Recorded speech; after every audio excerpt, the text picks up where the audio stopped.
ഇന്ന് രാത്രി ആ യേശുവിൻ്റെ അടുക്കിലേക്ക് താങ്കൾ വരുമ്പോൾ സ്വർഗത്തിൽ നിന്ന് ഇറങ്ങി വന്ന രക്ഷകനായ ഏക മനുഷ്യൻ, ഒന്നാം മനുഷ്യനായവൻ മണ്ണിൽ നിന്ന് വന്ന് പാപത്തെ കീഴടക്കുവാൻ കഴിയാതെ മണ്ണിൽ നിന്ന് വന്നവരെല്ലാം പരാജയപ്പെട്ട് തീർന്നപ്പോൾ ഇവിടെ ഇതാ വിണ്ണിൽ നിന്നൊരുവൻ വന്നു. അവനെ മണ്ണിലൊതുക്കുവാൻ ഇവിടുത്തെ ഭരണാധികാരികൾ ശ്രമിച്ചു, പടയാളികൾ ശ്രമിച്ചു, മാത്രമല്ല യഹൂദന്മാർ ശ്രമിച്ചു.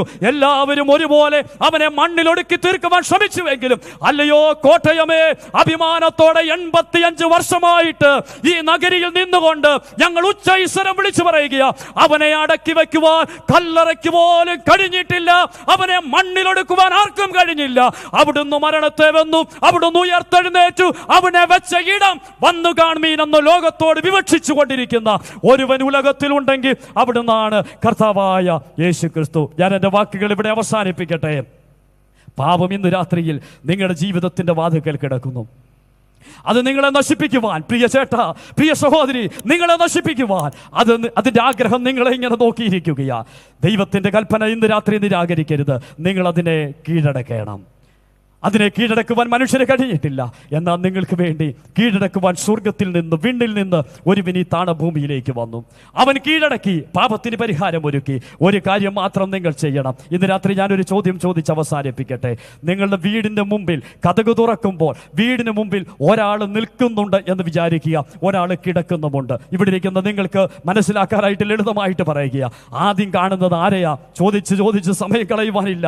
ആദ്യം നിങ്ങൾ ആരെയാ കാണുന്നത്? നിൽക്കുന്നവനെ കാണുമോ അതോ കിടക്കുന്നവനെ കാണുമോ? ഒറ്റ ഉത്തരമേ നിങ്ങൾ പറയുകയുള്ളൂ.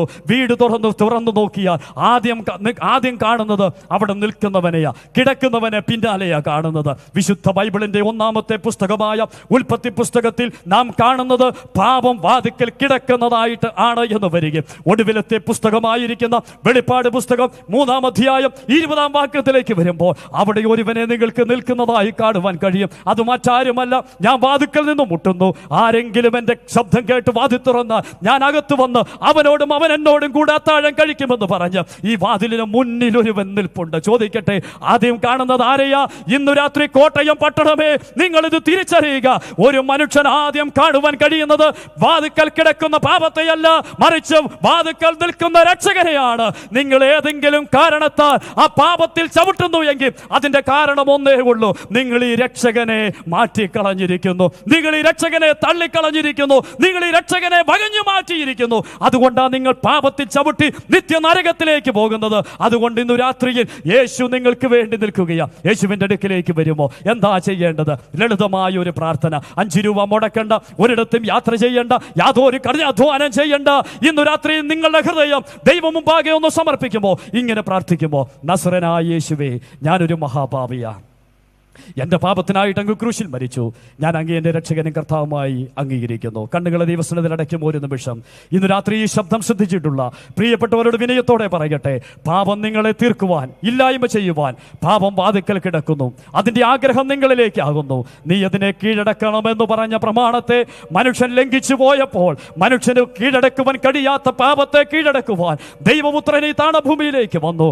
ആ ദൈവപുത്രൻ ഇന്ന് രാത്രിയിൽ നിങ്ങളുടെ ഹൃദയമാകുന്ന ജീവിതത്തിന് വാതിലിന് മുമ്പായി നിൽക്കുകയാം. ഒന്ന് തുറന്നു കൊടുക്കുമോ?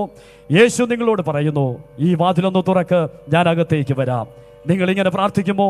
ഈ യേശുവിനെ നിങ്ങളുടെ ഹൃദയത്തിലേക്ക് ഏറ്റെടുക്കുവാൻ ആഗ്രഹിക്കുന്നുവെങ്കിൽ ഈ പ്രഥമ രാത്രിയിൽ നിങ്ങളുടെ ഹൃദയം ക്രിസ്തുവിന് വേണ്ടി തുറന്നു കൊടുക്കുമെങ്കിൽ, നസറേനായ യേശുവേ, ഞാനൊരു പാപിയാ, എൻ്റെ പാപത്തിനായിട്ട് അവിടുന്ന് ക്രൂശിൽ മരിച്ചു, ഞാൻ അങ്ങേ എൻ്റെ രക്ഷകനും എൻ്റെ കർത്താവുമായി അംഗീകരിക്കുന്നു. ഈ ലളിതമായ പ്രാർത്ഥനയുടെ വാചകം നിങ്ങൾക്ക് പ്രാർത്ഥിക്കുവാൻ കഴിഞ്ഞാൽ ദൈവമക്കളായിട്ട് നിങ്ങൾ തീർന്നു. നിങ്ങളുടെ പേരുകൾ ജീവന്റെ പുസ്തകത്തിൽ എഴുതി ധന്യതയേറിയ ഒരു ജീവിതത്തിന് ഉടമകളായി തീരുവാൻ നിങ്ങൾക്കിടയായിട്ട് തീരും. അങ്ങനെ പ്രാർത്ഥിച്ച ആരെങ്കിലും ഉണ്ടെങ്കിൽ അവരെ ഓർത്ത് ഞാൻ ദൈവത്തെ സ്തുതിക്കുന്നു.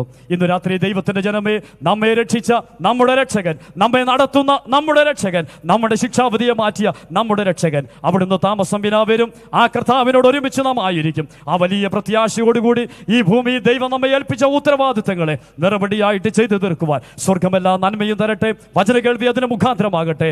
കർത്താവിൻ്റെ നാമം മാത്രം ഇന്നും എന്നും എന്നേക്കും മഹത്വപ്പെടുമാറാകട്ടെ. ആമേൻ.